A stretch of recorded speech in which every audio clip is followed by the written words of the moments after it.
All right, so I just wanted to help a few people out.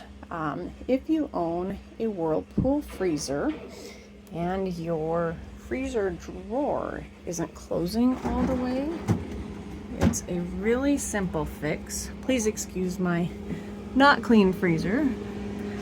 If you look down in the track down there, you see that screw right there? It has a tendency to back out. So let me see if I can zoom in for you.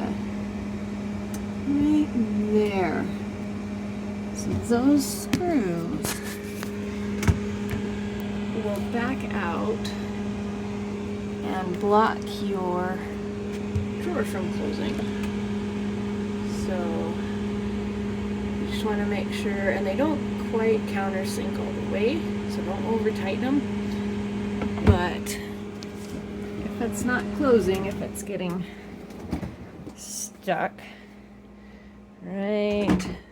So ours was just like this, just enough that the light would shut off. Reach in there and tighten those screws up, and it should fix you right up.